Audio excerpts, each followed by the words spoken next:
కాంగ్రెస్ను కాదని అంటే హస్తానికి హ్యాండ్ ఇచ్చి మీరు కారెక్కుతున్నారు. మీ ప్రభావం ఖచ్చితంగా 4 నియోజకవర్గాల్లో ఉంటుంది. అకార్డింగ్ టు మై నాలెడ్జ్, నా గ్రౌండ్ రిపోర్ట్ ప్రకారం జగిత్యాల, వేములాడ, ధర్మపురి, కోరుట్ల. ఇది నాకున్నటువంటి గ్రౌండ్ రిపోర్ట్.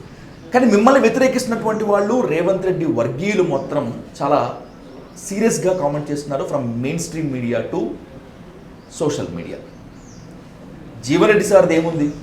డబ్బు పెట్టలేడు, నిధులు ఖర్చు పెట్టలేడు, డబ్బులు లేకపోతే ఈ రోజులో క్యాడర్ నిలబడే పరిస్థితి లేదు, రేపు సభ పెట్టాలన్నా కూడా 10 మంది రారు అనడం మాత్రమే కాకుండా ఆయనతోటి ఊదిగలదు పీరులెగవదు అంటున్నారు. ఏం చెప్తారు మీరు ఆన్సర్? సరే, ఇప్పుడు ఆరోపణ చేసేవాళ్ళు ప్రత్యర్థులు ఏదైనా చేస్తారే. నా ప్రజా జీవితం ఇప్పుడు ఆరంభం కావటం లేదు.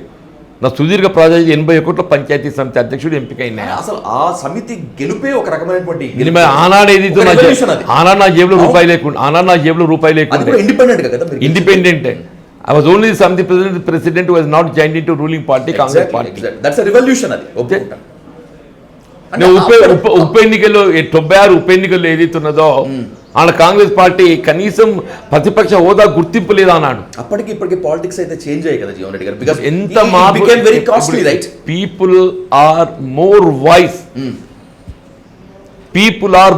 వాయిస్. ఇవాళ మనీ రోల్ అనేది తప్పకుండా ఉండదని నేను అన్నా. ఓకే, కానీ always people thinking is greater than money.